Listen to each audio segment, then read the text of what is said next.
Oh, I forgot there's a carrot. There's a carrot just chilling under here from yesterday.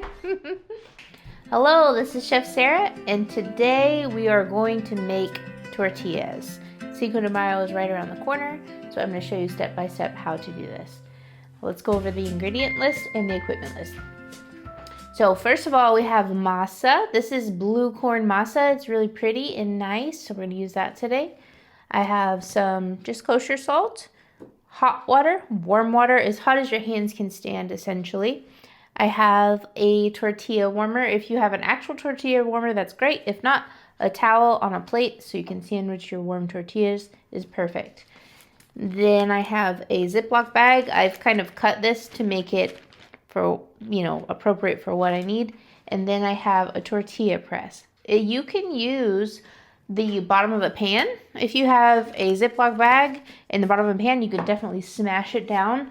That works just fine, but I do have one of these today.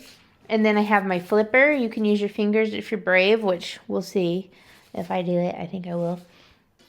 Okay, so we're gonna go ahead and start mixing. Super, super simple. Don't be scared of the tortillas.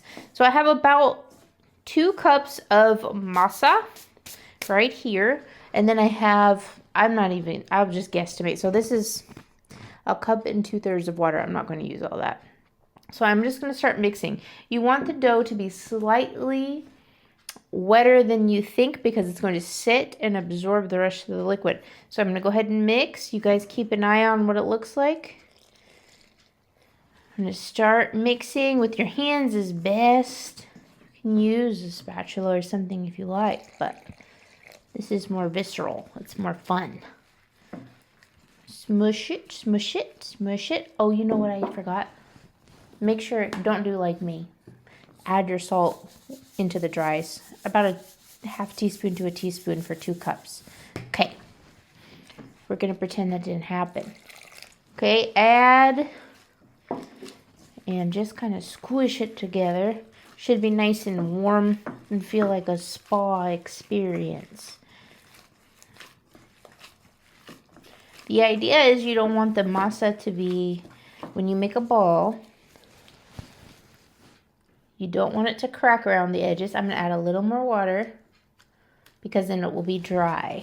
And remember, we're going to give this 10 minutes of rest time. About that much. Okay, we have our ball ready to go. Now we're just going to take a towel. You can use plastic wrap if you want, but just cover it, and we're going to let that set for about 10 minutes just so the masa can fully hydrate. Okay, so our masa has been resting for about 10 minutes. I'm going to take that off, get our towel poised for keeping tortilla warm. While you were away, I made a sample one and decided that I wanted to go ahead and use a cast iron. This cast iron has served me well. It's 100 years old. So I'm going to go ahead and turn that on and get it warmed up. And we're going to go to about medium high, and just let that get ready for the tortilla. Okay, so I'm going to make, I would say slightly smaller than a golf ball size masa.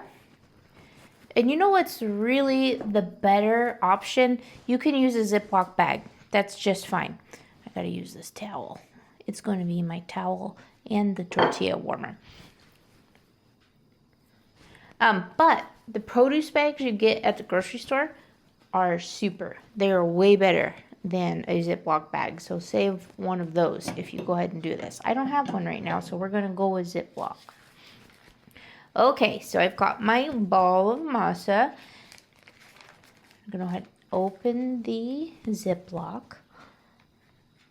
Place it in there. You will learn your tortilla press.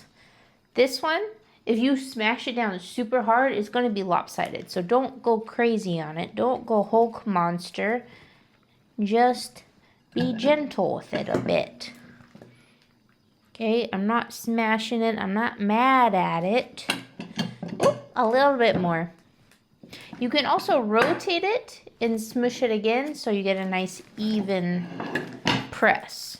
This is the most crucial part and the most scary part. If you get through this, you can do anything.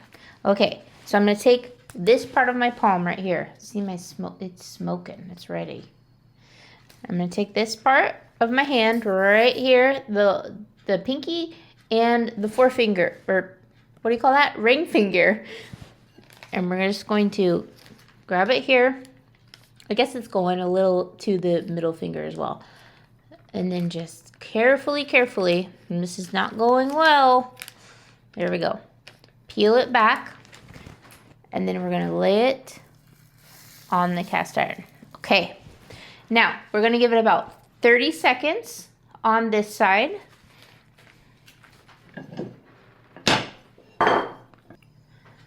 Okay, and then we're gonna flip it.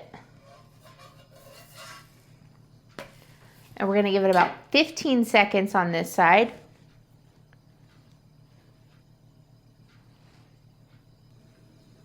And then we're gonna flip it over one more time. And the last flip, we're going to try and hope for a little bit of bubbles. You wanna see the tortilla rise and get some air in the center of it, sort of like a pita would. I think I went a little premature, so I'm gonna go ahead and flip it one more time. Okay, there we go. And you can encourage it by kind of tapping on the edge with your spatula.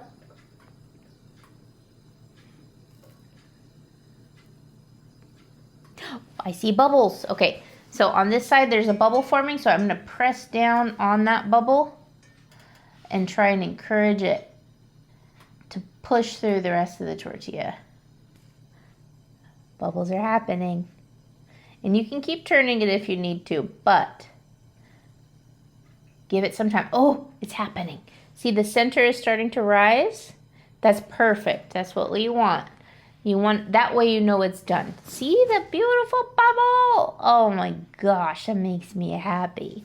Okay, so it's a big old bubble. You're ready to go. That means that everything is done.